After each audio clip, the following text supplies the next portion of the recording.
नमस्कार विद्यार्थियों। आज हम बात करेंगे सूखा व अकाल टॉपिक पर। सूखा क्या होता है, अकाल किन स्थितियों में पड़ता है, ऐसे कौन कौन से कारण हैं जिनकी वजह से हम उस जलवायु स्थिति को अकाल कहते हैं। इन सभी मुद्दों पर आज हम इस वीडियो के माध्यम से बात करेंगे। तो हम बात करते हैं, देखिए सूखा क्या है। एक संकटापन्न स्थिति है अर्थात संकट का समय है जो कि वर्षा की कमी से उत्पन्न होता है। अर्थात जब वर्षा बहुत ही कम मात्रा में होती है तो हम उसे सूखे की स्थिति कहते हैं। किसी क्षेत्र में सामान्य से 20% कम वर्षा जब होती है तो सूखे की स्थिति उत्पन्न होना मानते हैं। 25 से 50% अगर कम वर्षा होती है तो हम उसे मध्यम कहते हैं। लेकिन अगर 50% से भी अधिक कमी हो जाए तो वह भयंकर सूखा कहलाता है। तो एक तरह से वर्षा की जो कमी की मात्रा है उसके आधार पर सूखा भी 3 प्रकार का होता है। 25% से तक सामान्य से कम वर्षा होने पर एक सामान्य सूखा मानते हैं। 25 से 50% वर्षा होने की स्थिति में हम उसे मध्यम सूखा मानते हैं और 50% से अधिक स्थिति होने पर हम उसे भयंकर सूखे की स्थिति कहते हैं। सूखा 3 प्रकार का होता है। एक होता है मौसमी सूखा, एक जलीय सूखा और एक कृषि सूखा होता है। तो हम आपको आगे पॉइंट पे हम बात करते हैं। तो सूखे के जो प्रकार हैं वो भी 3 प्रकार के हैं। अगर हम कहते हैं सामान्य सूखा, तो सामान्य सूखा की जब हम बात करते हैं तो सामान्य से कम वर्षा होना या कई वर्षों तक वर्षा न होना सामान्य रूप से मौसमी सूखा कहलाता है। मौसम सीधा सीधा उस पर वर्षा की जो मात्रा है वर्षा ऋतु में वो कम होती है मौसमी दशाओं के व्यवधान के आधार पर, इसे मौसमी सूखा कहा जाता है। नदियों, झील, जलाशय जब सूख जाते हैं, उनमें पानी की मात्रा नहीं रहती है तो वह स्थिति जलीय सूखा कहलाती है।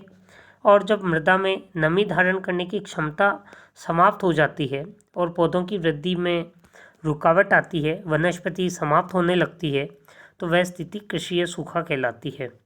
तो सूखा, मौसमी सूखा एक सामान्य मौसमी दशाओं के आधार पर होता है, लेकिन जब लंबे समय तक वर्षा उपलब्ध नहीं हो पाती, ऐसी स्थिति में धीरे धीरे नदियों में उपलब्ध जल, झील, जलाशय सूख जाते हैं। जलीय सूखा और जलीय सूखा के बाद मृदा में जो नमी धारण करने की क्षमता है वो भी जब समाप्त होने लगती है तो पौधे की वृद्धि रुक जाती है। जो पौधे होते हैं वो मुरझाने लगते हैं, जल कर नष्ट हो जाते हैं, वनस्पति समाप्त हो जाती है। ऐसी स्थिति कृषि सूखा कहलाती है। इसमें कृषि उत्पादन कम होने से खाद्यान्न संकट उत्पन्न हो जाता है, लोगों की क्रय क्षमता में कमी आ जाती है, कुपोषण, भूखमरी, उत्प्रवास, लोगों का पलायन होना प्रारंभ हो जाता है, सामाजिक तनाव उत्पन्न होता है, अपराध उत्पन्न होते हैं तथा नैतिक मूल्यों में गिरावट आती है। ये इसकी एक समस्या के रूप में उभर कर आता है जो हमारे सामाजिक ताने बाने या ढांचे को प्रभावित करता है।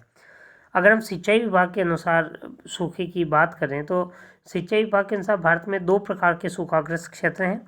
पहला क्षेत्र जहाँ वर्षा की परावर्तिता 25% तक पाई जाती है, वह जो भाग है उसके अंतर्गत गुजरात आता है, राजस्थान, पंजाब, हरियाणा, पश्चिमी उत्तर प्रदेश, पश्चिमी मध्य प्रदेश, मध्यवर्ती महाराष्ट्र, आंतरिक कर्नाटक, रायलसीमा क्षेत्र, दक्षिणी तेलंगाना, तमिलनाडु का कुछ भाग, उत्तर पूर्वी बिहार, दक्षिण पूर्वी उत्तर प्रदेश तथा पश्चिम बंगाल का पुरुलिया जिला इसमें सम्मिलित होता है। तो जहाँ की वर्षा की परावर्तिता 25% तक पाई जाती है वो एक बहुत बड़ा क्षेत्र है। अगर हम मानचित्र के दृष्टिकोण से बात करें तो देखिए, जब हम भारत के मानचित्र की बात करते हैं तो सामान्य स्थिति में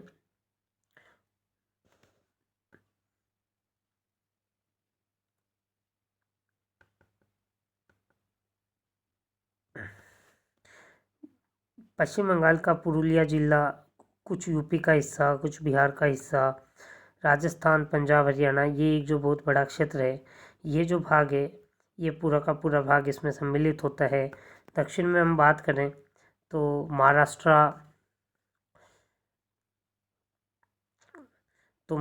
का कुछ हिस्सा आता है, उधर तेलंगाना का रायलसीमा क्षेत्र आता है। ये जो क्षेत्र हैं ये मुख्य रूप से हमारे 25% वर्षा परावर्तिता वाले जिलों के अंतर्गत क्षेत्र में आते हैं। दूसरा जो क्षेत्र है वह क्षेत्र जहाँ वर्षा की परावर्तिता 40% या अधिक पाई जाती है। इसके अंतर्गत मुख्य रूप से पश्चिमी राजस्थान और कच्छ का क्षेत्र आता है, जिसमें पश्चिमी राजस्थान में मुख्य रूप से जो ज़िले हैं हमारे मरुस्थलीय ज़िले, जिसमें जैसलमेर, बाड़मेर, बीकानेर, इसके अलावा जोधपुर, नागौर, जालोर, ये जो ज़िलों का क्षेत्र है ये इसमें सम्मिलित किया जाता है। कच्छ का क्षेत्र गुजरात में है, वो भी जहाँ वर्षा की परावर्तिता 40% से अधिक पाई जाती है। तो लगभग हम बात करें क्षेत्रफल के आधार पर तो लगभग 10 लाख वर्ग किलोमीटर जो भाग है वह सूखा प्रभावित है। लंबे समय तक सूखे से रहने से अकाल की स्थिति उत्पन्न हो जाती है। तो अकाल क्या है? सूखे का दीर्घकालीन परिणाम है। सूखा एक जलवायु परिस्थितियाँ उत्पन्न करता है और उसका जो अंतिम परिणाम है वो अकाल कहलाता है।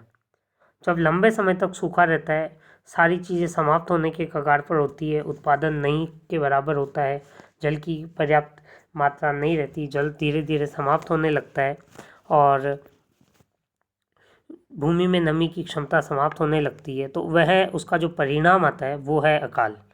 भारत में वर्षा की परावर्तिता बहुत अधिक है। अनिश्चितता व कमी के कारण कोई ना कोई भाग अक्सर सूखे की चपेट में रहता है। सूखा प्रबंधन हेतु सरकार ने सूखा प्रणत क्षेत्र कार्यक्रम लागू किया था, जिसके अंतर्गत सूखाग्रस्त क्षेत्रों में जल संसाधनों के व्यापक वैज्ञानिक तरीके से विकास और प्रबंधन करने की रणनीति अपनाई गई थी। और इसमें मुख्य रूप से भूमिगत जल के समुचित उपयोग करने पर जोर दिया गया, मृदा व नमी का संरक्षण करने की प्रक्रिया अपनाई गई, वनारोपण करने की प्रयास किए गए, चारागाह विकास किया गया, चारागाह भूमि का विकास किया गया, पशुपालन और डेयरी डेवलपमेंट पर फोकस किया गया, फसली प्रतिरूप में परिवर्तन किया गया कि ऐसे स्थान हैं जहाँ कम वर्षा होती है वहाँ कम जल में उगने वाली फसलों के चयन को प्राथमिकता दी गई। कृषि करने के तरीकों में बदलाव करने पर जोर दिया गया। कृषकों को प्रोत्साहित किया गया कि वे ऐसी फसलें लें जिसमें कम जल की आवश्यकता होती है, तथा शुष्क कृषि विकास को बढ़ावा दिया गया। साथ ही साथ कृषि के साथ साथ सहायक उद्योगों के विकास पर बल दिया गया, पशुपालन, डेयरी डेवलपमेंट, इन सभी चीज़ों के साथ साथ इनके जो सहायक इंडस्ट्रीज़ हैं उनको भी साथ में सरकार ने डेवलपमेंट पर बल दिया, ताकि लोगों का पलायन रुक सके और सूखे से हम आसानी से निपट सकें। इसके अतिरिक्त सूखा का सामना करने के लिए से सूखा कृषि, शुष्क कृषि प्रणाली का विकास, जिसमें क्या होता है, भूमि की गहरी जुताई की जाती है, उसका नमी का संरक्षण किया जाता है ताकि कम पानी में उगने वाली फसलें उगाई जाती है। बूंद बूंद सिंचाई और फव्वारा सिंचाई को प्रोत्साहित किया गया, किसानों को सब्सिडी दी गई ताकि किसान आसानी से इस नई तकनीक को अपना सके। सूखा सह सकने वाले बीजों का विकास किया गया, कृषि की विभिन्न संस्थानों के द्वारा रिसर्च करके ऐसे बीजों का विकास किया गया जो सूखा सहन कर सके। नाइट्रोजन युक्त उर्वरकों के प्रयोग में वृद्धि करने पर बल दिया गया। मूंगफली, दाल आदि ऐसी फसलों को उगाया जाने पर बल दिया जो स्वतः नाइट्रोजन प्राप्त कर लेती है। इसके अतिरिक्त छोटे छोटे बांध, तालाब, पक्के तल वाली नहरों का निर्माण करने पर जोर दिया गया। वर्षा जल संग्रहण के लिए छोटे छोटे एनीकट्स बनाए गए। नदी के प्रवाह क्षेत्र में प्रत्येक 5 किलोमीटर 7 किलोमीटर पर ऐसे छोटे छोटे लगभग 3 फीट 4 फीट की एक दीवार बनाकर उस जल को वहीं रोकने का प्रयास किया गया ताकि वह जल रुके और भूमि में रिसकर भूमिगत जल भंडार को पुनः रिचार्ज कर सके। खेतों के और मेड़बंदी, सीढ़ीदारी खेती, इसके अलावा सामान्य रूप से घरों में या वर्षा का जो जल आता है उस जल को भी छत के जल को भी संग्रहित करने के लिए छोटे छोटे टैंक बनाकर उस जल को संग्रहित और संचित रखने का प्रयास करने की सरकार ने रणनीति अपनाई। तो सरकार के लेवल पर प्रयास किया गया, लेकिन हमें भी, चूँकि सूखा एक मौसमी परिस्थिति है, हमें पता नहीं होता है कि वर्षा कब होगी कब नहीं होगी, तो हमें भी इन प्रक्रियाओं के माध्यम से और अवेयरनेस के माध्यम से धीरे धीरे जल को बचाव करते हुए, अनावश्यक मात्रा में जल का दोहन ना करते हुए, जल ही जीवन आधार को अपनाते हुए हम जब ऐसे जीवन यापन करेंगे तो हम सूखा और अकाल से आसानी से समस्या पर जीत हासिल कर सकते हैं। इसलिए आप लोग भी ध्यान रखें, जल को बचाने का प्रयास करें, अनावश्यक कहीं भी नल वगैरह चल रहे हैं तो उन्हें बंद करें और जहाँ उपयोग में हो उतना उससे अधिक जल का उपयोग ना करें, जिससे कि एक तरह से हम ये कह सकते हैं कि हमें सतत विकास की जो संकल्पना है उसको आधार बनाकर आगे बढ़ना होगा, जिससे हम हमारी आवश्यकताएं भी पूरी कर सकें और भावी पीढ़ी के लिए भी हम संसाधनों को सुरक्षित रख पाएँ। धन्यवाद।